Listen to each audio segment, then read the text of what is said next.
ఒకానొకప్పుడు దక్ష ప్రజాపతికి 16 మంది కుమార్తెలు. 16 మంది కుమార్తెలలో 13 మంది కుమార్తెల్ని ధర్ముడు అనబడేటటువంటి ఆయనకిచ్చి వివాహం చేశాడు. ఒక కుమార్తెని అగ్నిహోత్రుడికి ఇచ్చాడు, ఆమె స్వాహాదేవి. ఒక కుమార్తెని పితృదేవతలకు ఇచ్చాడు. ఒక కుమార్తె సతీదేవిని పరమశివునికి ఇచ్చి వివాహం చేశాడు.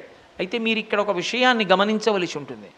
పార్వతీదేవి యొక్క ప్రధాన స్వరూపము సతీదేవి కాదు. పార్వతీదేవి మూలస్వరూపము లేదా జగదంబ, అఖిలాండేశ్వరి, ఆదిశక్తి, ఆమె ప్రధానమూర్తి. అయితే ఆవిడ తత్వమేమి అంటే ఆమె పాదములు పట్టి ప్రార్థన చేసి లోకములను కన్న తల్లి అయిన జగదంబ నా కడుపున కూతురుగా పుట్టాలి, పుడితే ఆమెని నేను కూతురని పిలుస్తాను అని భక్తితో అడిగిన వారందరికీ ఆమె కుమార్తెగా వస్తుంది. ఒకప్పుడు కాత్యాయన మహర్షి అడిగాడు, ఆమె కాత్యాయని అన్న పేరుతో ఆయనకి కుమార్తెగా వచ్చింది. హిమవంతుడు అడిగాడు, హైమవతి అన్న పేరుతో వచ్చింది. దక్ష ప్రజాపతి అడిగాడు, దాక్షాయణి అన్న పేరుతో వచ్చింది. ఆమెకి దక్షునికి కుమార్తె అయినందుకు దాక్షాయణి అయితే పరమపాతివ్రత్యమునకు పరాకాష్ఠ కాబట్టి ఆ అవతారం ఆమెని సతీదేవి అని పిలుస్తారు.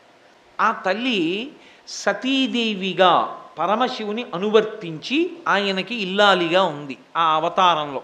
అంటే ఆమెయే దక్షునికి కుమార్తెగా వచ్చింది కాబట్టి దాక్షాయణి. సతీదేవి అన్న పేరుతో పరమశివునికి ఇల్లాలైంది ఆవిడ.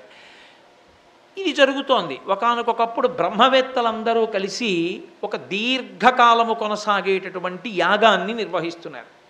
ఈ యజ్ఞము యాగము జరుగుతున్నప్పుడు దేవతలందరూ కూడా అక్కడికి వెడుతూ ఉంటారు. ఆ సభకి బ్రహ్మగారు వచ్చారు, కూర్చునున్నారు. భర్గుడు అన్న పేరుతో పరమశివుడు కూర్చునున్నాడు. పరమశివుడికి 8 నామములతో పూజింపబడతాడు. త్రిమూర్తులు కనుక బ్రహ్మగారు పరమశివుడు లేవవలసిన అవసరం లేదు. కానీ దాన్ని దక్ష ప్రజాపతి తప్పుగా అర్థం చేసుకున్నాడు. నా కుమార్తెని ఇతనికి ఇచ్చి వివాహం చేశాను, నా అల్లుడు, నేను మామగారిని. మామగారు వచ్చినప్పుడు అల్లుడు లేచి నిలబడద్దు, నా దగ్గర అక్షతలు వేయించుకోవలసిన వాడు లేచి నిలబడకుండా కూర్చున్నాడంటే నన్ను అధిక్షేపించాడు అన్నాడు. అసలు అల్లుడు ఎందుకు అయ్యాడు? అమ్మవారు తనకి కూతురైంది కాబట్టి. అమ్మవారు దక్ష ప్రజాపతికి కూతురుగా పుట్టడమే అసలు స్వరూపమా? ఆదిశక్తిగా ఉన్న అమ్మవారు దక్ష ప్రజాపతి కన్నా ముందుంది. పూర్వజ త్రిపురాంబిక. ఆ తల్లి అడిగాడు కాబట్టి ఆయన కడుపున పుట్టింది. ఆవిడ పుట్టింది కాబట్టి ఆవిడికి ఎంతమందికైనా కూతురవుతుంది. కానీ ఆమె మాత్రం ఎప్పుడూ పరమేశ్వరుడికే ఇల్లాలు. అది ఆమె పాతివ్రత్యం. అందుకని పరమశివుడికి భార్య అయింది. పరమశివుడికి భార్య అయింది కాబట్టి తనకు అల్లుడయ్యాడు. ఇది ఆవిడ వలన పట్టిన అదృష్టం. అంత మాత్రం చేత శివుడు అల్లుడైపోతాడా, తన మామగారు అయిపోతాడా? ఈ బుద్ధి వక్రించి ఇక్కడ అహంకారం వచ్చింది. దేహబంధుత్వాన్ని లెక్కలోకి తీసుకున్నాడు తప్ప పరమశివుని యొక్క వైభవాన్ని దృష్టిలో పెట్టుకోలేదు. పెట్టుకోకుండా ఎక్కడ లేని అలకొచ్చింది. అశుచితో ఉండేటటువంటి వాడు, పీషికన్నులవాడు, కోతి రూపంతో ఉంటాడు. అలాంటి వాడు నా కుమార్తెని కోరి కోరి ప్రార్థన చేస్తే వివాహం చేశాను. వివాహం చేయడం వల్ల ఎక్కడ లేని భాగ్యం పట్టింది నా కూతురు వల్ల ఇతనికి. లేకపోతే ఇతనికేం భాగ్యం ఉంది? ఇలాంటి వాడు కూతురునిచ్చిన మామగారిని నేను సభలోకి నడిచి వస్తున్నప్పుడు లేచి నిలబడలేదు. ఇది ధూర్తతనమా కాదా? మీరు నేను మాట్లాడుతున్న మాటలు చెవిలొగ్గి వినండి అన్నాడు దిక్పాలకుల్ని అని అన్నాడు. ఎంత నింద చేయాలో అంత నింద చేసే ప్రయత్నం చేశాడు. కానీ పరమేశ్వరుని ఎందుకు లక్షణం ఉంటుంది. మీరు పరమేశ్వరుణ్ణి నింద చేద్దామని ప్రయత్నించినా అది పరమేశ్వరుని పట్ల స్తోత్రమే అవుతుంది. ఎందుకని అంటే అసలు ఆయన్ని నింద చేయడానికి అవకాశం లేదు. లేకపోయిన కారణం చేత మీరు ఏమనండి, ఆయన స్తోత్రమే చేయబడతాడు. నువ్వు దొంగ అన్నారనుకోండి ఈశ్వరుణ్ణి, నిజమే ఆయన దొంగ అవుతాడు. ఎందుకు దొంగ? మనకి కర్మఫలం రాబోయేటటువంటి పాపఫలాన్ని తగ్గించడానికి దాన్ని తీసి తక్కువ ఫలాన్ని మనకిస్తాడు. ఆపదామపహర్తారం దాతారం సర్వసంపదాం లోకాభిరామం శ్రీరామం భూయో భూయో నమామ్యహం. ఆపదలను అపహరిస్తాడు కాబట్టి ఆపదామపహర్తారం దొంగే. నమచ్చోరాయ చ శిష్ప్యాయ చ ఫేన్యాయ చ జగత్యాయ చ ప్రవాహ్యాయ చ. దొంగ అని రుద్రమే చెప్తోందిగా. ఎందుకు దొంగ? మన మనసుల్ని హరిస్తాడు కాబట్టి. హరుడు పాపములను మనకి తెలియకుండా హరిస్తాడు కాబట్టి. మన అశుభములను హరించి శుభములను ఇస్తాడు కాబట్టి మనకి తెలియకుండా దొంగ. నేను మీకు ఒక ఉదాహరణ చూపించాను. భగవంతుణ్ణి మీరు నింద చేద్దామని ప్రయత్నించినా ఆయన యందు అది స్తోత్రముగానే పరిణమిస్తుంది. కాబట్టి ఇప్పుడు ఆయన అన్నాడు, దక్ష ప్రజాపతి శివుడి వంక చూసి, అంటే ఎన్ని మాటలతో నింద చెయ్యాలనుకున్నాడో అన్నీ ప్రయోగించాడు. అనయము లుప్త క్రియాకలాపుండు, ఏమీ చేయడు, కూర్చుంటాడు అలా. లుప్త క్రియాకలాపుండు, ఆరగించి కూర్చున్నాడు అల్లవాడే అన్నట్టు చక్కగా కూర్చుని ఉంటాడు. అనయము లుప్త క్రియాకలాపుండు, మానహీనుండు, బట్టకట్టుకోడు, మానహీనుండు, మర్యాద లేనివాడు, మర్యాద తెలియదు. మత్త ప్రలాపుండు, ఏమిటో వదరుతుంటాడు, ఏమిటో మాట్లాడుతుంటాడు. మత్త ప్రలాపుండు, భూత ప్రేత పరివృతుండు, భూత ప్రేతములన్నీ ఆయన చుట్టూ ఉంటాయి. దిగంబరుండు, వస్త్రం లేకుండా తిరుగుతూ ఉంటాడు దిశములతో, కాబట్టి దిగంబరుండు. పైగా తామస ప్రమద భూతనాథుండు, తామసికమైనటువంటి ప్రమదగణములన్నీ ఆయన చుట్టూ తిరుగుతూ ఉంటాయి భూతగణములు. తామస ప్రమద భూతనాథుండు. అస్థి భూషణుండు, భూతిలిప్తుండు, ఒంటికి శవభస్మ రాసుకుని ఉంటాడు.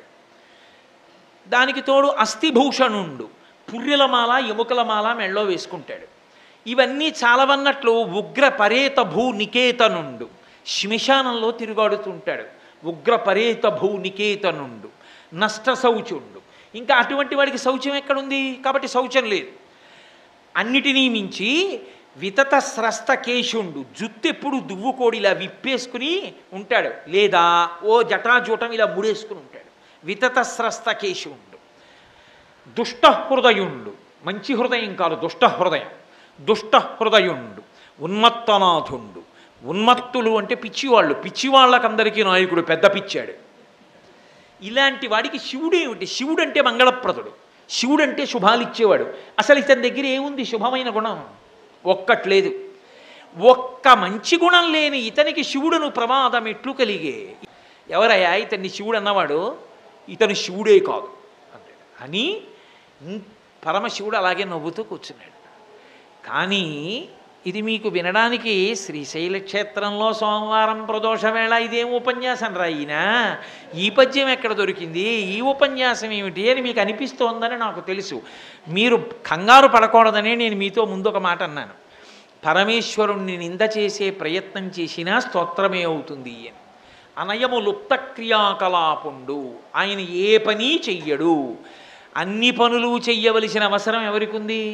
కర్మ చెయ్యకుండా ఉండలేని లక్షణం ఉన్న వాళ్ళం మనం ఎందుకయ్యామంటే గత జన్మలలో చేసుకున్న పాపపుణ్యములను సుఖదుఖములుగా అనుభవించాలి కాబట్టి ఏదో కర్మ చేస్తూ ఉంటాం. పాపపుణ్యములు లేనివాడు, లోకములను సృజించినవాడు, నిలబెట్టేవాడు, లయం చేసేవాడు, అటువంటి మహానుభావుడికి కర్మ చెయ్యవలసిన అవసరమే ఉంది. ఆయన ఏ కర్మ చేయడు, తనలో తాను రమిస్తూ ఆనందంతో ఆత్మారాముడై కూర్చుని ఉంటాడు. అటువంటి శివుడు కర్మ ఎందుకు చేస్తాడు? కాబట్టి నింద చేసిన స్తోత్రమైంది. అనయము లుప్త క్రియాకలాపుండు, మానహీనుండు. మానహీనుండు అంటే సిగ్గులేనివాడు. సిగ్గు ఎవరికి ఉంటుంది? ఎవరినో చూస్తే సిగ్గుపడడం అన్నది. శివుడు తానొక్కడిగా ఈ లోకమంతట్లోనూ తాను తప్ప వేరొక పదార్థముగా నిలబడిన వాడికి రెండవ పదార్థం లేనప్పుడు జ్ఞానమనందు అద్వైతానుభూతి ఎందున్న వాడికి సిగ్గుపడడానికి అవకాశమే ఉంది. కాబట్టి మానహీనుండు, మర్యాద లేనివాడు. మర్యాద అంటే ఒకళ్ళని చూస్తే గౌరవంగా మాట్లాడడం, ఒకళ్ళని చూస్తే కొంచెం శాసించి మాట్లాడడం, ఎక్కడ ఎలా ప్రవర్తించాలో తెలిసి ఉండడం.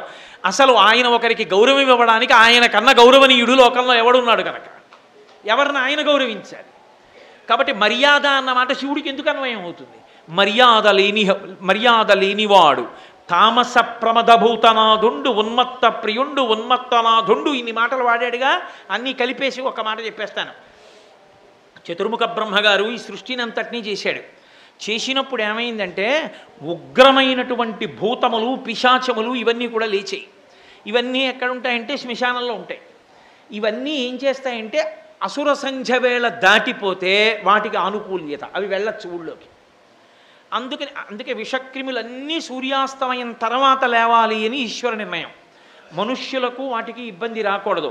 సూర్యోదయాత్పూర్వం లేచేవాడు మనిషి, సూర్యాస్తమయం తర్వాత లేచేవి విషక్రిములు, తేళ్లు, జర్రులు, పాములు అన్నీ అప్పుడు పైకి వస్తాయి. రాత్రి నిద్ర పట్టలేదు అన్న వాడికి కూడా దుష్టమైన ఆలోచనలు ఉన్నాయని గుర్తు. లేకపోతే పగటి పూట సంతోషంగా ఉండి రాత్రిపూట నిద్రపోతాడు. నీ చెప్పట్లేదు ఈ మాట. మహాభారతంలో విదురుడు ధృతరాష్ట్రుడితో అంటాడు, రాత్రి నిద్ర పట్టలేదు అంటే నీ ఎందేవో దుర్మార్గ గుణాలు ఉన్నాయి అందుకే పట్టలేదు అన్నాడు. ఉన్నాయి నిజమే, నా తమ్ముడి బిడ్డల రాజ్యం నాది చేసుకుందాం అనుకుంటున్నాను అందుకే నిద్ర పట్టదన్నాడు. ఒప్పుకున్నాడు విదురుడి దగ్గర. కనుక పరమేశ్వరుడి విషయం దగ్గరికి వచ్చేటప్పటికీ ఆయన బ్రహ్మగారు చేసినటువంటి సృష్టి అంతట్లో ఈ భూతములు, ప్రేతములు, పిశాచములు, ఈ గణములన్నీ ఉన్నాయి. ఇవి శ్మశానమునందు ఉంటాయి.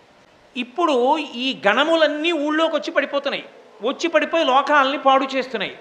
పాడు చేస్తుంటే ఎక్కడా ఓ యజ్ఞం జరగదు, ఓ యాగం జరగదు, ఒక ఈశ్వరారాధన జరగదు. ఎలా? మహాత్యాగి అయిన వాడొకడు ఉండాలి. వాడు వాగర్ధ వివసంపృక్తం వాగర్ధ ప్రతిపత్తయే జగత పితరం వందే పార్వతీ పరమేశ్వరం అన్నాడు కాళిదాసు.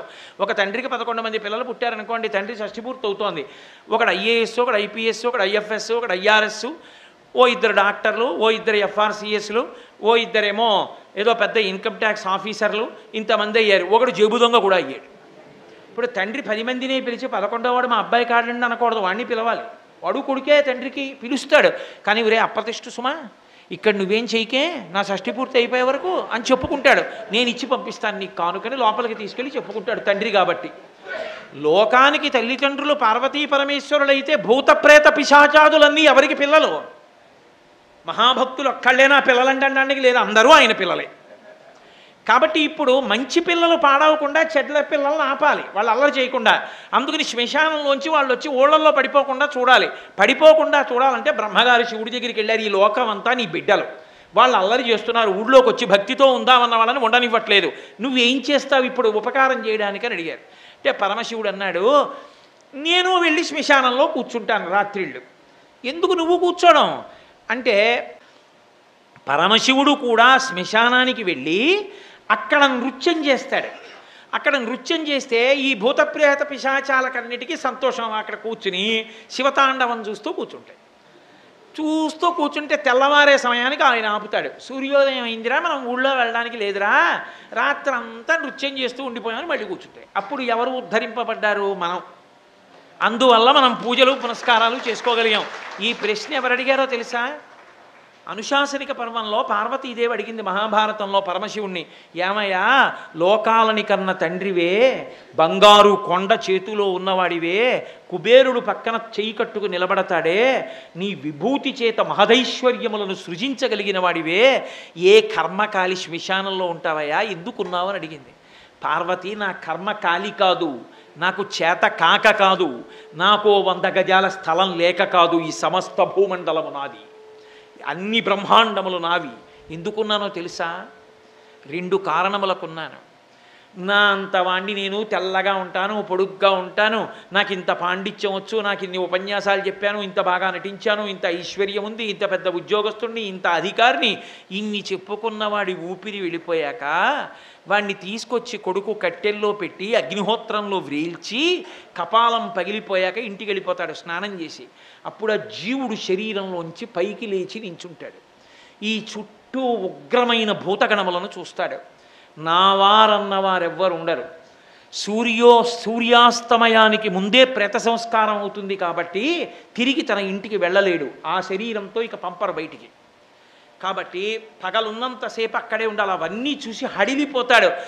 ఇంతమంది నా వారని బతికున్నంతకాలం సంపాదించి వాళ్ళందరికీ పెట్టినటువంటి వాడు శరీరం కాలిపోయిన తరువాత నా అన్నవాడు లేక ఒక్కడు నిలబడిపోతే, నా వారన్నవారు లేరని ఏడుస్తుంటే నేనున్నానని అభయం ఇవ్వడానికి అక్కడ నించున్నాను పార్వతి అన్నాడు. 2, నేను పండితుడిని అహంకరించిన వాడు, ఇంతవాణ్ణి అంతవాణ్ణి అన్నవాళ్ళు అహంకారాలు విడిచిపెట్టి అందరూ ఒక్కటై నిలబడిన సమానత్వం చూడడం ఎంత చిత్రంగా ఉంటుందో పార్వతి అప్పుడు అన్నాడు. అందుకున్నాను, చేతకాని వాడనై కాదు, ఉదారుడనై నిలబడ్డానన్నాడు. ఆయన మెడలో పునుకల మాల వేసుకుంటాడు, పుర్రెల మాల వేసుకుంటాడు. నాకే ఓ బంగారు రుద్రాక్షమాల ఉందే, పరమశివుడికి బంగారంతో గొలుసు చేయించేవాళ్ళు లేరండి లోకంలో. ఆయన కర్మ ఎందుకు ఆయనకి మెడలో పునుకలమాల? శంకర భగవత్పాదులే చెప్పారు ఒక చోట, బ్రహ్మమస్తకావలి నిబద్ధతే నమశివాయ.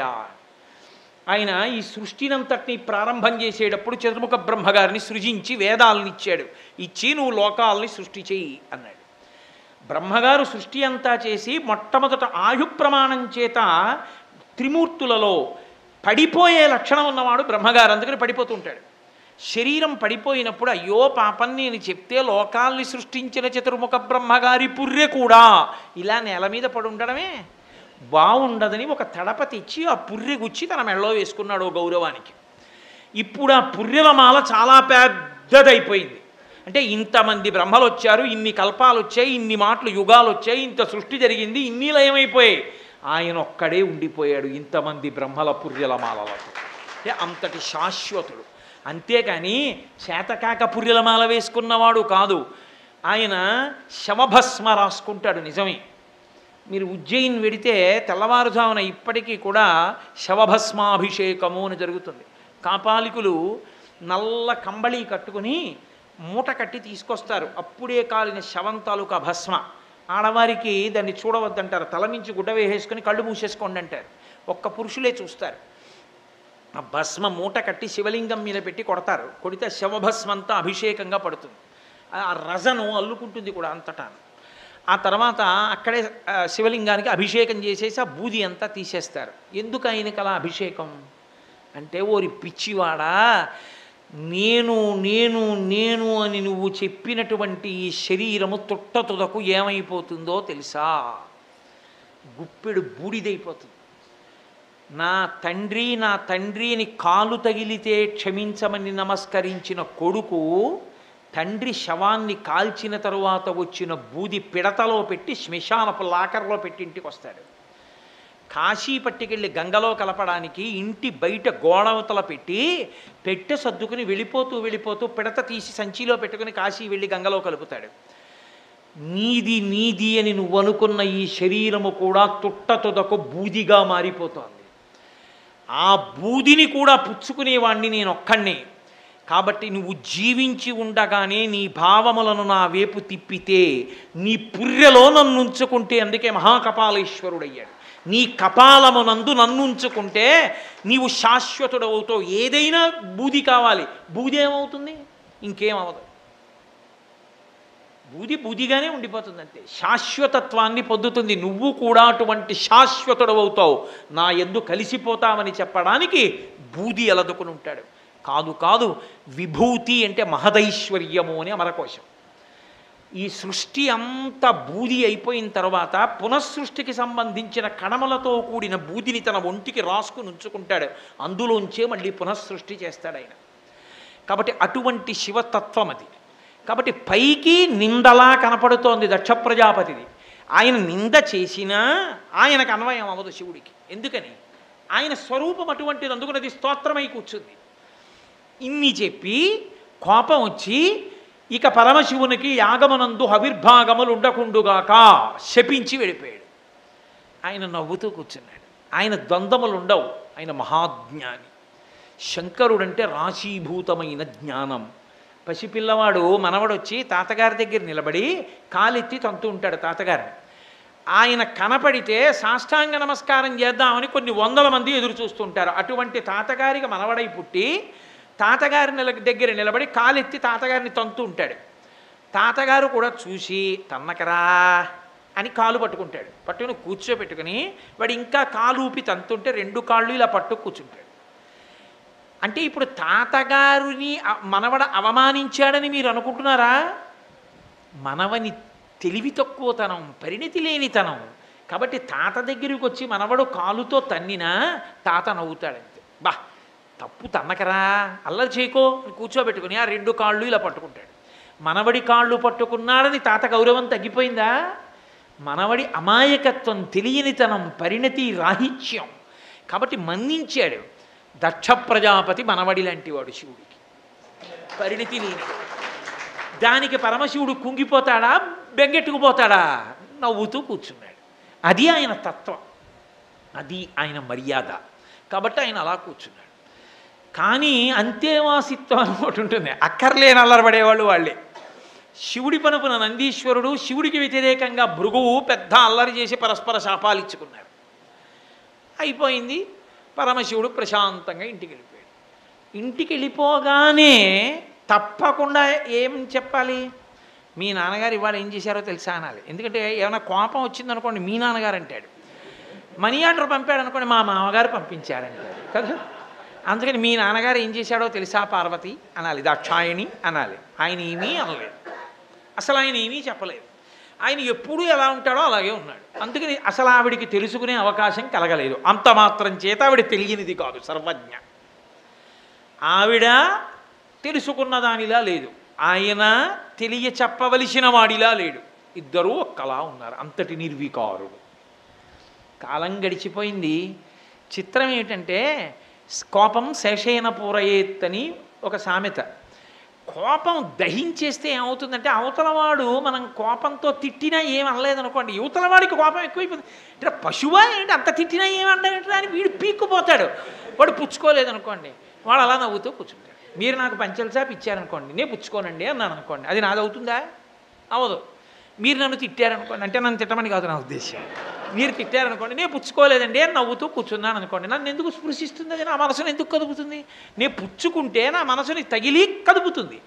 కాబట్టి పుచ్చుకోలేదు శివుడు, పుచ్చుకోలేదని కోపం పెరిగిపోయింది దక్షుడికి. అందుకని శివుణ్ణి రెచ్చగొట్టాలి. రెచ్చగొట్టడం కోసమని నిరీశ్వరమైన వాజపేయము సంకల్పం చేశాడు. అందులో శివుణ్ణి పిలవను, శివుడికి హవిస్సు లేదన్నాడు. దేవతలందరినీ పిలిచాడు, ఋషులందరినీ పిలిచాడు. అయిపోయింది, పట్టించుకోలేదు శివుడు. కడుపు రగిలిపోదండి, ఏం చేసినా పట్టించుకోడు. అందుకని ఇప్పుడు బృహస్పతి సవనము అని ఇంకోటి మొదలుపెట్టాడు. పెట్టి మళ్ళీ ఋషులందరినీ పిలిచాడు. ఓ రోజున పార్వతీదేవి ఆ అంతఃపురం గవాక్షం మీదకి వెళ్ళింది పైకి. ఓ విమానాల్లో వెళ్ళిపోతున్నారు. వాళ్ళకి ఆ రోజుల్లో వాళ్ళకి తగిన విమానాలు వాళ్ళకు ఉండేవి. మనం టికెట్ కొనుక్కుతాం, వాళ్ళ ప్రైవేట్ ఎయిర్ క్రాఫ్ట్ వాళ్ళకు ఉండేవి. వాళ్ళ యోగబలంతో వెళ్ళేవారు విమానంలో. ఇప్పుడు వాళ్ళ విమానాల్లో వెళ్ళిపోతున్నారు. వెళ్ళిపోతుంటే ఆవిడ ఏమీ తెలియని దానిలా, నిజంగా తెలియనిదని మనం అనుకోకూడదు, తెలియని దానిలా రాముడు నరుడిగా ఉన్నట్లు ఆమె వింది. ఎందుకు ఎడుతున్నారు వీళ్ళందరూ, ఎక్కడికి ఎడుతున్నారు, అన్ని విమానాలు ఒక దిక్కుకే వెళ్ళిపోతున్నాయి అని. ఆవిడికి అర్థమైంది. వాళ్ళ కిలకలారావములు నవ్వులు వాళ్ళ మాటల్ని బట్టి దక్ష ప్రజాపతి చేసేటటువంటి సమనాన్ని చూడడానికి వెడుతున్నారు వీళ్ళందరూ. పైగా మంచి తాంబూలం ఇస్తాడు, పుచ్చుకోవడానికి వెళ్తున్నారు. కాబట్టి ఆవిడ గబగబగబగబా మేడ దిగొచ్చి పరమశివుడి దగ్గరికి వెళ్ళి అంది, కావున ఆయజ్ఞమునకు ఈ విబుధ గణంబులర్దియే గెదరదిగో దేవా మనమిపుడచటికి పోవలెనను కాంక్షనాకు పుట్టెడు అభవా. పరమశివ చూశారా, ఈ గణములన్నీ కూడా ఋషిగణములు దేవతాగణములన్నీ దక్ష ప్రజాపతి చేసేటటువంటి యాగానికి వెడుతున్నారు. ఎంత నేను జగదంబననుకున్నా నేను ఒక ఆడపిల్లగా పుట్టాను కదూ. ఆడపిల్లకి పుట్టింటి మీద మమకారం ఎలా పోతుంది? ఓసారి తండ్రి దగ్గరికి వెళ్ళాలనిపించదు. అందులో తండ్రి అంత గొప్ప యజ్ఞం చేస్తుంటే చూడకుండా నేను ఎలా ఉండగలను? అందుకని నాకు అక్కడికి వెళ్ళాలని ఉంది. పైగా ఆ యజ్ఞము కనుగొనగా నాయనుజలు భక్తి వారి భర్తలతోడన్ ఆ యజ్ఞమునకు ఒత్తురు మనమున్ పోయిన అచట వారినే కనుగొనగల్గెన్. నా చెల్లెళ్ళు 15 మంది ఉన్నారు. ఆ 15 మంది కూడా దక్ష ప్రజాపతి చేసే యజ్ఞం చూడ్డానికి వస్తారు తమ భర్తలతో. మిమ్మల్ని విడిచిపెట్టి వెళ్ళడానికా? కుదరదు. ఎందుకని? ఆవిడ ఎక్కడికైనా వెళ్ళింది అనుకోండి, ఆయన వంట చేసుకోడు, కూర్చుంటాడు. హాయిగా తనలో తాను రమిస్తూ కూర్చుంటాడు. ఒకవేళ ఆవిడ వంట చేయడం ఆలస్యమైంది అనుకోండి, ఏం పార్వతి ఇవాళ ఇంకా వంట అవ్వలేదా అండవు. పక్కింటికి వెళ్ళి భవతి భిక్షాందేహి అని పక్క చెల్లెలింట్లో తినేశానంటాడు. కాబట్టి ఆవిడ వేళ పట్టును చూసుకోవాలన్నీ పరమశివుణ్ణి. అందుకే పార్వతిగా అనువర్తించడం అంత కష్టం పరమశివుణ్ణి. లక్ష్మిగా నారాయణమూర్తిని అనువర్తించడం చాలా తేలిక. సరస్వతిగా బ్రహ్మగారిని అనువర్తించడం చాలా తేలిక. పార్వతిగా శంకరుణ్ణి అనువర్తించడం అంటే పుటం ఆరిపోతుంది, అంత కష్టం. అంతటి మహాజ్ఞాని, అటువంటి యోగీశ్వరూపుడైన. కాబట్టి నేను ఎలాగో ఎక్కడికో వెళ్ళడానికి లేదు.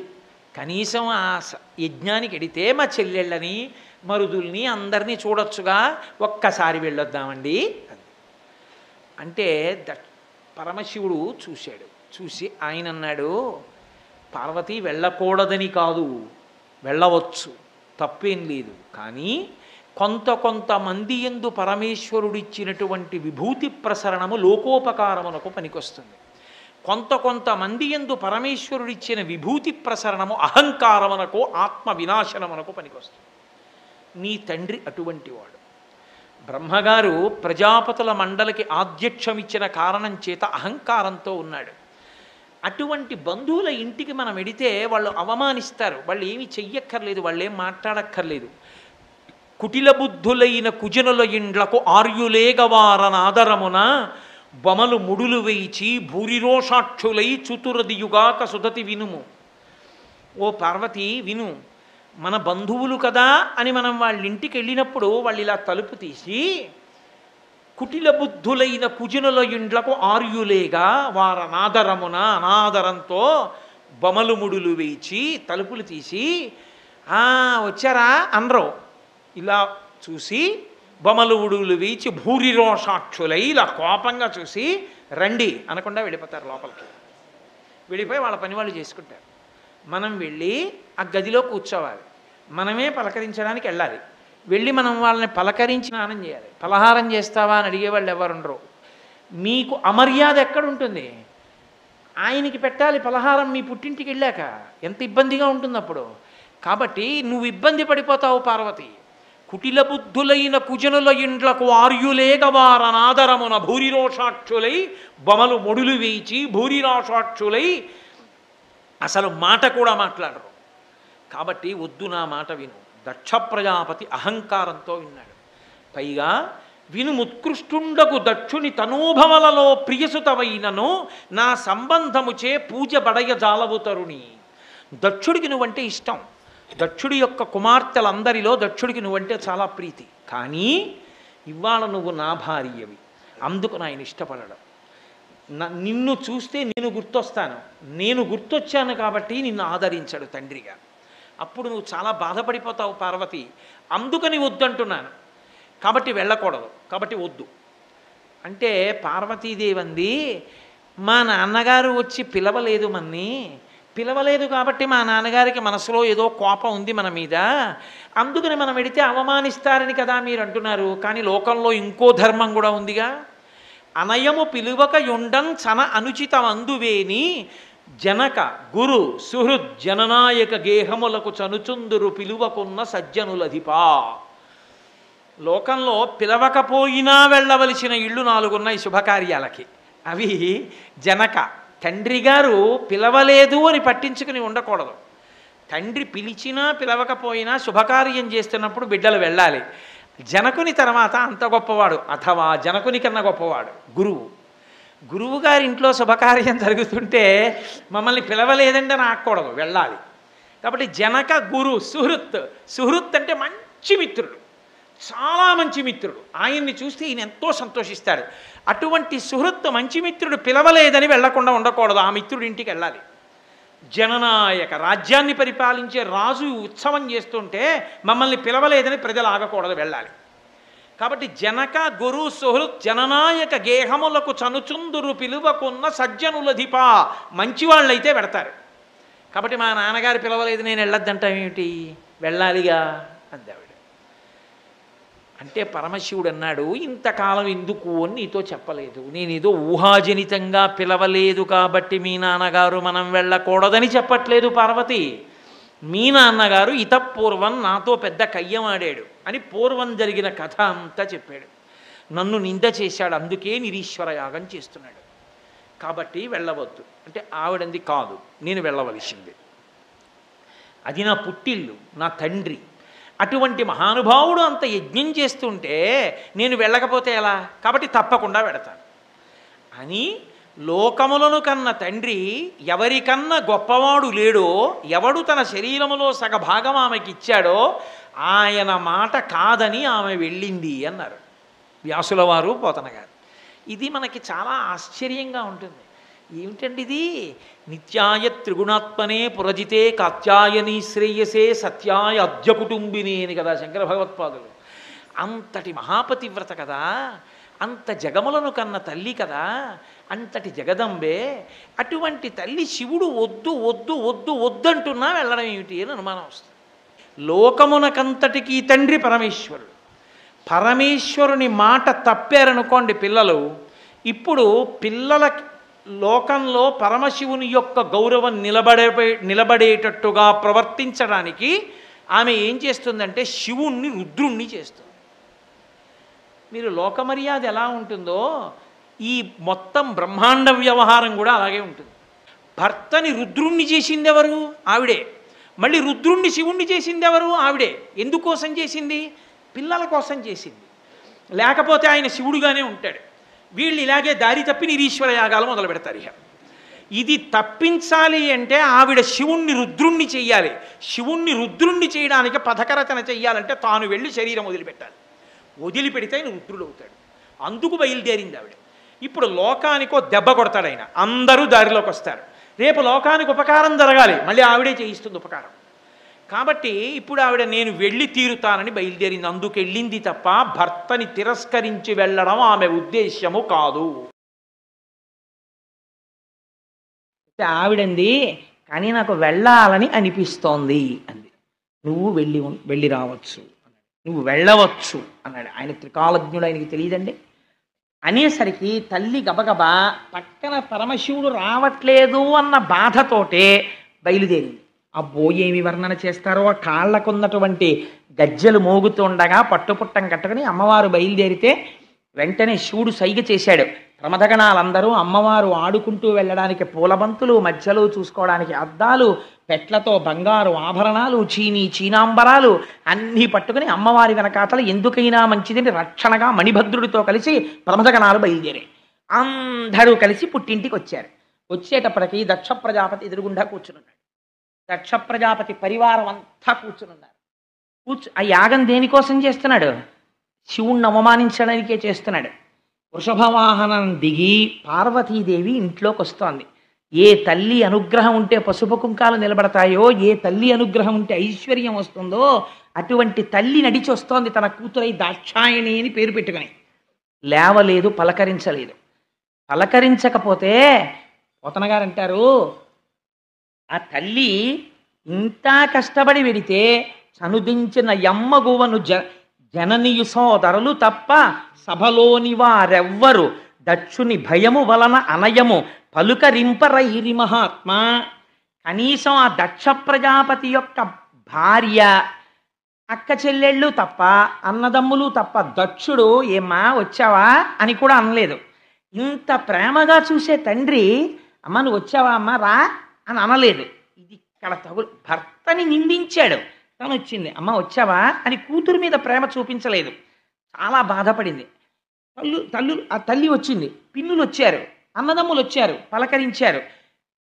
సభామంటపంలోకి వెళ్ళింది. ఒక్కళ్ళు ఆవిడ్ని పలకరించలేదు. ఎందుకు పలకరించలేదు? దక్షుని భయము వలన. ఎవరు పలకరిస్తే ఏం చెప్పిస్తాడో, అవమానించడానికే కదా చేస్తున్నాడు యాగం. అందుకనే దానిలా తీరా వెళ్ళి ఎంతంత పాపం మూట కట్టుకుంటారో చూడండి. ఎవ్వరూ పలకరించకపోతే ఆవిడ చాలా ఖేదం పొందింది. ఆఖరికి యాగమంటపంలో అమ్మ అలా కూర్చో అని అనలేదు. అనకపోతే మణిభద్రుడు అన్నవాడు చూశాడు. అమ్మవారు ఉగ్రమైన తేజస్సుతో చూస్తోంది, సమస్త బ్రహ్మాండములను కాల్చేస్తుందా అన్నట్లు. ఇప్పుడు చూశాడు. చూసి విచ్చుకత్తులు పైకి తీశారు. చంపి అవతల పారేస్తాం ఈ దక్షుణ్ణి అన్నారు. అమ్మవారి కోపం. అమ్మవారు వారించి చంపకండి. నీ చిత్తం వచ్చినట్టు కూశావా పరమశివుణ్ణి పట్టుకుని. ఇప్పుడు చెప్తున్నాను నీకు ఒక మాట. పరగచితాస్తి భస్మ నృకపాలధరున్ ఉగ్రపరేత భూచరుండని పిశాచయుక్తుడని శర్వున మంగళగాతలంపరెవ్వరున్ మరి అవ్వాక్పతి ముఖ్యులం మహాత్ము పాద సరోజ రేణువులు సమ్మతి దల్పరె మస్తకంబులన్ అని అడిగింది. నువ్వు మాట మాట్లాడితే ఒక మాట చెప్తున్నావని నాకు తెలిసింది. ఎప్పుడు మాట్లాడినా పరగచితాస్తి భస్మ, బూడిద రాసుకుంటాడు, భూతప్రేతాలతో తిరుగుతాడు, శ్మశానంలో ఉంటాడని కారు కూతలు కూస్తున్నావు శంకరుణ్ణి ఉద్దేశించి. నీ హద్దు నువ్వు తెలుసుకున్నావా? నీకెప్పుడైనా తెలుసా ఎందుకు తిరుగుతాడో? శివుడు పైకి ఎంత అమంగళంగా కనపడతాడో లోపల ఎంత మంగళకరుడో ఎప్పుడైనా విచారణ చేశావా?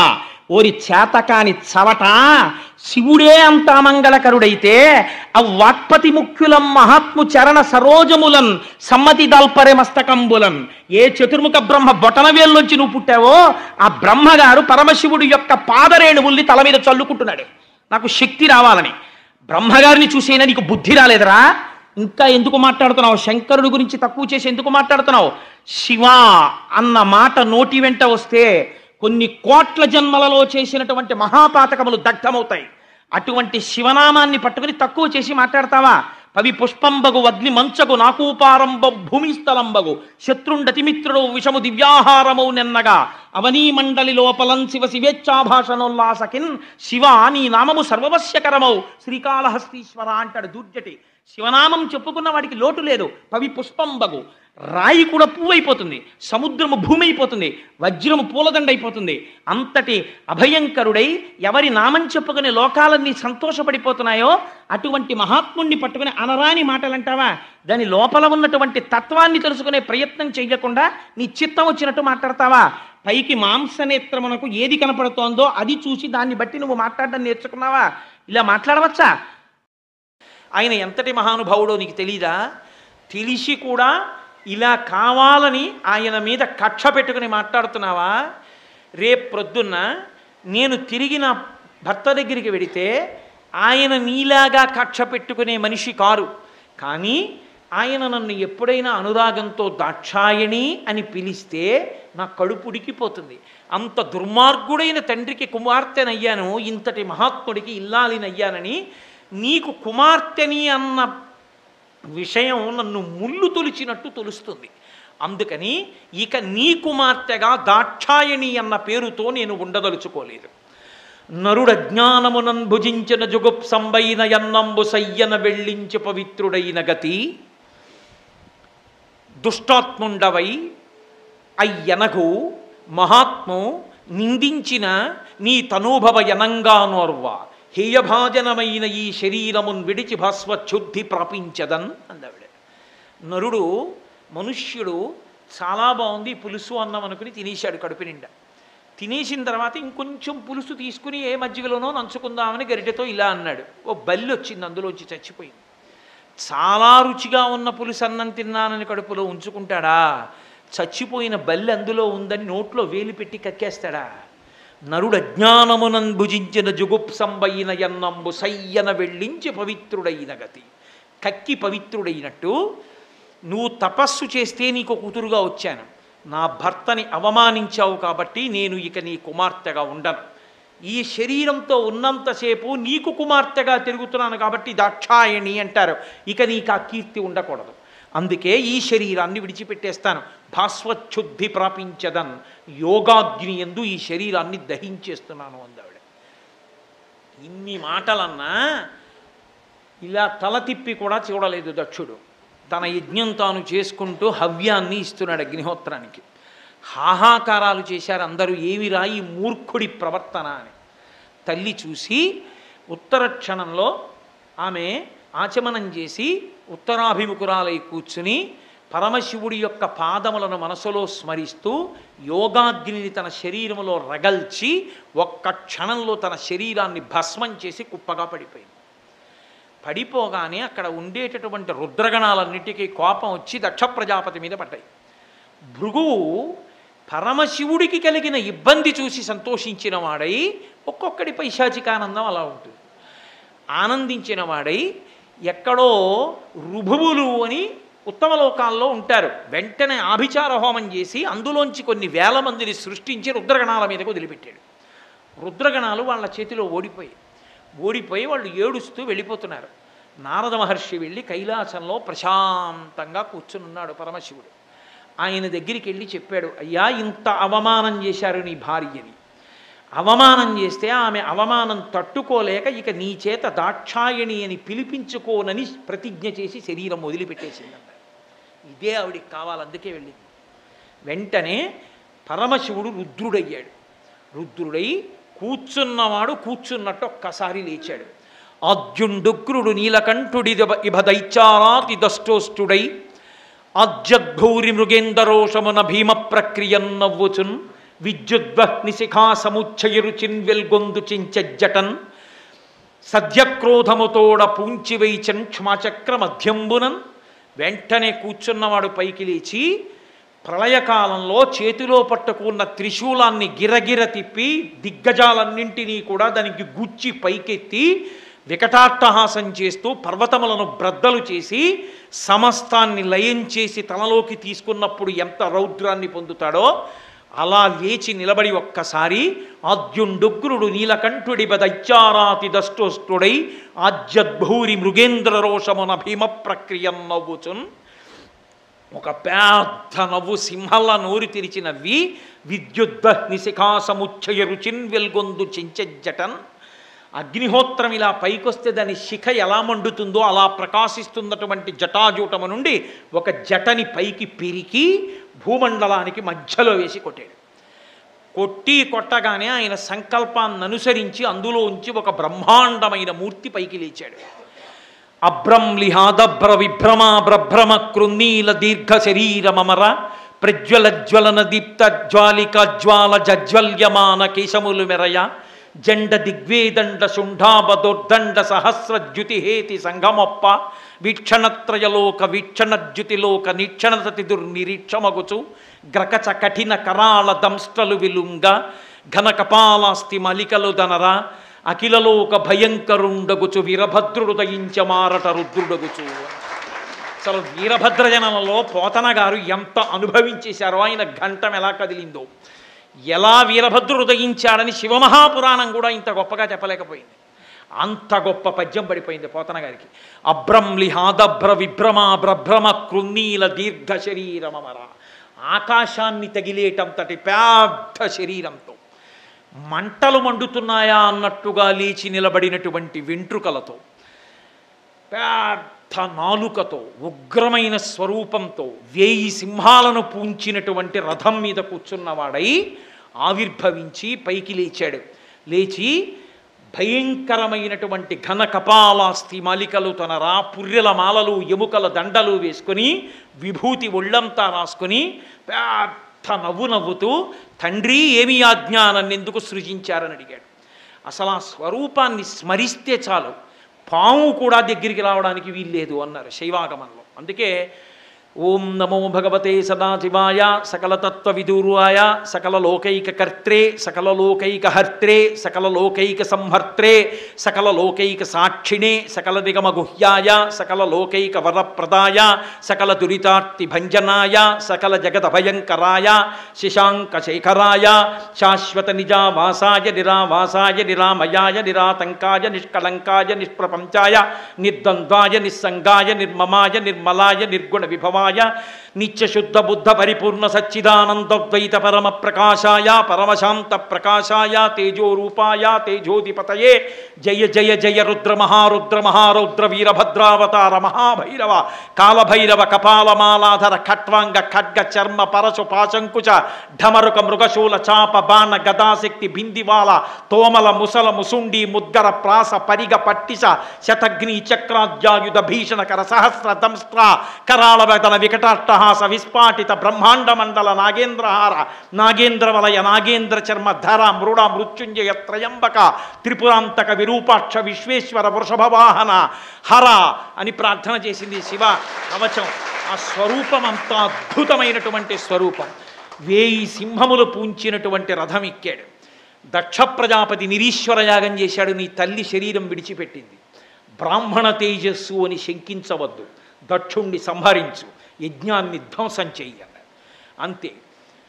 వెంటనే ఒక్కసారి లేచి నిలబడి మహానుభావుడైనటువంటి ఆ వీరభద్రుడు ముదమార ప్రదక్షిణమాచరించి తండ్రి అయిన పరమశివుడికి ప్రదక్షిణం చేసి వీడ్కొని అనివార్య వేగమున కుంభిని తక్కతలన్ జలంజలధనుల మణినూపరముల్ పదంబులన్ మ్రోయగా భీషణ ప్రభల్తనరా కృతాంతకాంతక సితస్ఫుట శూలము పట్టి చిచ్చరన్. ఆయన వెంటనే ఆ రథం ఎక్కేటప్పుడు తండ్రికి ప్రదక్షిణం చేసి నమస్కరించి, తండ్రి మీ ఆజ్ఞ నెరవేరుస్తాను, దక్షయజ్ఞాన్ని ధ్వంసం చేసేస్తాను, ఎంతమంది దేవతలు వచ్చినా నిగ్రహిస్తానని ప్రతిజ్ఞ చేసి పెద్ద కత్తి పట్టుకుని 1000 సింహాలు పూంచిన రథం ఎక్కి బయలుదేరాడు. అనివార్య వేగమున వెళ్ళి రథం ఎక్కుతుంటేట ఆయన మణినూపురముల యొక్క ధ్వనికి బ్రహ్మాండములన్నీ అలా నిలబడిపోయాయి. వీరభద్రావతారాన్ని స్మరించినంత మాత్రం చేత ఎటువంటి ఆపదలు తొలగిపోతాయి అని శైవాగమం చెప్తోంది. అంత గొప్ప అవతారం వీరభద్రావతారం. ప్రత్యేకించి శ్రీశైల క్షేత్రానికి క్షేత్రపాలకుడు బయలు వీరభద్రుడు. అటువంటి మహోత్కృష్టమైన స్వరూపం. కాబట్టి మహానుభావుడు బయలుదేరి ఆ దక్ష యజ్ఞవాటికకి వెడుతున్నాడు ప్రమథగణాలతో. ధూళి పైకి రేగింది. చూశారు దక్షయజ్ఞంలో ఉన్న వాళ్ళందరూ. ఓ ఏమిట్రా ఈ ధూళి, అకాలమైనటువంటి మేఘాలు లేచాయి, బహుశः పార్వతీదేవి శరీరం విడిచిపెట్టిన కారణం చేత అమంగళం తరువుకొస్తోందేమో అనుకున్నారు. అప్పుడు అందులో లేచి కొందరన్నారు, అట్టి త్రిపురహరుని, శర్వుని, శుభప్రదుని, ఈశుని ఆయనని రోషింపచేసిన మంగళములు మనకు కలుగునే పద్మగర్భునకునైనా బ్రహ్మగారికైనా మంగళాలు కలుగుతాయిరా. అటువంటి మహానుభావుడు పరమశివుడికి కోపం తెప్పిస్తే కాబట్టి ఉపద్రవం ఏదో వస్తోందనుకున్నారు. గబగబా లోపలికి వచ్చారు. అంతే వీరభద్రస్వామి, నందీశ్వరుడు, ఆ తర్వాత ఆ మణివాహుడు వీళ్ళందరూ లోపలికి వెళ్ళి ఆ భగుడని ఆయన ఆ బ్రాహ్మణులు చేసేటటువంటి యజ్ఞం దగ్గర పరమశివుణ్ణి నింద చేసి మాట్లాడుతుంటే కళ్ళు గీటి బాగా తిట్టండని కనుగీటాడు. వెంటనే వెళ్ళి ఆ మణిభద్రుడు అనేటటువంటి ఆయన్ని పట్టుకుని 2 కళ్ళు పీకేశాడు. పూష అని సూర్యస్వరూపం. అది ఆ పరమశివుణ్ణి నింద చేసేటప్పుడు వెకిలి నవ్వు నవ్వాడు. అందుకని వెళ్ళి నందీశ్వరుడు ఆయన పళ్ళన్నీ పీకేశాడు. పూషదంత భిదవ్యగ్రో దక్షాక్షర హరోహర భగనేత్ర భిదవ్యక్త సహస్రాక్ష సహస్రపాత్ అని శివాష్టోత్తరం. ఆ కళ్ళు పీకేసి ఆ సూర్యబింబానికి ఆ పూష అనబడేటటువంటి సూర్యుడికి పళ్ళన్నీ పీకేశారు. పీకేసి దక్ష ప్రజాపతి యొక్క శరీరం మీద కూర్చుని త్రిశూలంతో పొడిచేశాడు వీరభద్రుడు. ఎన్ని పోట్లు పొడిచినా శరీరము మంత్రపూతమైన కారణం చేత దక్షుడు మరణించలేదు. అప్పుడు చూసి ఆయన శిరస్సుని గిరగిరగిరగిరగిర తిప్పి ఊడబెరికి దక్షిణ అగ్నిలో పారేశాడు. ఆ అగ్నిలో కాలిపోయింది. దేవతలందరినీ పట్టుకుని చితక పొడిచేశాడు. కాళ్ళు చేతులు విరిగిపోయిన వాళ్ళు, అవయవాలు తెగిపోయిన వాళ్ళు, నెత్తురోడిపోతున్న వాళ్ళు, హాహాకారాలు మిన్నుముట్టాయి. దేవతలందరూ సత్యలోకానికి పరిగెత్తి చతుర్ముఖ బ్రహ్మగారి దగ్గరికి వెళ్ళారు. వీరభద్రావతారానికి ఉద్రేకం ఆగక ఆ పట్టిసాన్ని తీసుకెళ్ళి, ఆ కత్తిని తీసుకెళ్ళి గోదావరి నదిలో కడిగాడు. ఎక్కడ ఆయన కత్తిని కడిగాడో అదే పట్టిసం క్షేత్రమైంది. ఆ మహానుభావుడు వీరభద్రుడి యొక్క ఉగ్రకళ తగ్గకపోతే దేవతలందరూ కూడా వచ్చి స్తోత్రం చేసినా ఆయన ఉగ్రత శాంతించకపోతే అప్పుడు మళ్ళీ జగదంబని ప్రార్థన చేశారమ్మా దేనివల్ల తగ్గుతుందని. అమ్మవారంది, నా 16 కళలలో ఒక కళ భద్రకాళీదేవిని పంపుతున్నాను అంటే ఆ భద్రకాళీదేవి వచ్చి అశ్శరభ దశరభ అశ్శరభధరభ అంటూ ఆడింది. ఆయన ఏం లెక్క పెట్టల, అంతే ఉగ్రంగా ఉన్నాడు. ఇలా కాదని ఆ భద్రకాళీ స్వరూపం గోదావరి నదిలో స్నానం చేసి పైకొచ్చింది. పైకొచ్చి కన్నెపిల్లగా కనపడింది. కనపడేటప్పటికీ ఇంత ఉగ్రస్వరూపము తగ్గిపోయి ఆమె చిటికిన వేలు పట్టుకుని మన ఇద్దరం పెళ్ళాడదామన్నాడు అని నడిచి వెడుతుంటే మునిమండలి కనపడింది. మునులు కనబడ్డారు. వాళ్ళు వీళ్ళిద్దరికీ మాకిద్దరికీ వివాహం చేయమన్నాడు. ఇద్దరినీ ఒకే పీట మీద కూర్చోబెట్టి గబగబా పేటేసి ఒక పీట మీదే కూర్చోబెట్టి ఇద్దరికీ పెళ్లి చేశారు. అందుకే మునిమండలి ఇప్పటికీ తూర్పుగోదావరి జిల్లాలో మురమళ్ళ క్షేత్రం. ఒక పీఠం మీదే ఉంటారు వీరభద్రుడు భద్రకాళి. కాబట్టి ఆనాడు వీరభద్రుడు అలా శాంతి పొందాడు. ఆ రోజున వీళ్ళందరూ సత్యలోకంలో బ్రహ్మగారి దగ్గరికి వెళ్ళారు. అంతటి మహానుభావుడు పరమశివుడి జోలికి వెళ్ళమని మీకెవరు చెప్పారా? వెళ్ళి చేతులు కాల్చుకున్నారు. పదండి వెళ్ళి ప్రార్థన చేద్దామన్నారు. వీళ్ళందరినీ తీసుకుని మళ్ళీ కైలాస పర్వతం మీదకి వెళ్ళారు. అయిపోయింది, జరగవలసిన కార్యం నిగ్రహించేశాడు మహానుభావుడు. తన కుడి తొడ మీద ఎడమ కాలు పెట్టుకుని, ఎడమ చేయి ఎడమ కాలు మీద, ఎడమ మోకాలు మీద పెట్టుకుని నారదాది మహర్షులు చుట్టూ సేవిస్తుండగా చిన్ముద్ర పట్టి ప్రశాంత వదనంతో మర్రి చెట్టు కింద కూర్చుని మౌన వ్యాఖ్యా ప్రకటిత పరబ్రహ్మతత్వం యువానం వర్షిష్టంతే వసదృషగణైరవృతం బ్రహ్మనిష్టై ఆచార్యేంద్రం కరకలిత చిన్ముద్రమానందరూపం స్వాత్మారామం ముదితవదనం దక్షిణామూర్తిమీడే అని ప్రశాంతంగా దక్షిణామూర్తిగా కూర్చున్నాడు. అప్పుడు వెళ్ళి దేవతలందరూ ప్రార్థన చేశారు. మా బుద్ధి తప్పయింది, నిరీశ్వరయాగం దక్షుడు చేయడం ఏమిటి, తగుదునమ్మా అని మేము వెళ్ళడం ఏమిటి? ఈశ్వరా, మీరు తండ్రి, మేము చేసిన తప్పిదాన్ని మీరు కాకపోతే ఎవరు క్షమిస్తారు? కాబట్టి మమ్మల్ని క్షమించండి అని ప్రార్థన చేశారు. పరమశివుడు ఉదారుడు. వెంటనే ఆయన వాళ్ళు చేసిన తప్పిదాలన్నీ క్షమించి ఒక్కొక్కరికి ఒక్కొక్క వరం ఇచ్చాడు. భగుడికి మళ్ళీ చూడగలిగిన శక్తిని ఇచ్చాడు. పూషా అన్న ఆయనకి యజమాని దంతములతో పిండి పదార్థం తినేటట్టు పాయసాన్నం తినగలిగేటటువంటి వరాన్ని ఇచ్చాడు. అలాగే తల తెగిపోయిన దక్ష ప్రజాపతికి గొర్రె తలకాయ పెట్టించి మళ్ళీ ఆగిపోయిన యజ్ఞాన్ని పూర్తి చేయించాడు. యజ్ఞానికి సంబంధించినటువంటి ఆ యజ్ఞ స్వరూపము జింక రూపంలో పారిపోయింది ఉత్తర దేశానికి, దక్షారామం నుంచి. అమ్మో, భీమఖండంలో శ్రీనాథ మహాకవి ఏమి వర్ణించాడో అసలు ఈ దక్షారామాన్ని, దక్షారామంలో జరిగిన విశేషాల్ని భీమఖండంలో శ్రీనాథ వర్ణనలు వింటుంటే ఒళ్ళు గగురు పొడుస్తుంది, అలా వర్ణించాడు మహానుభావుడు.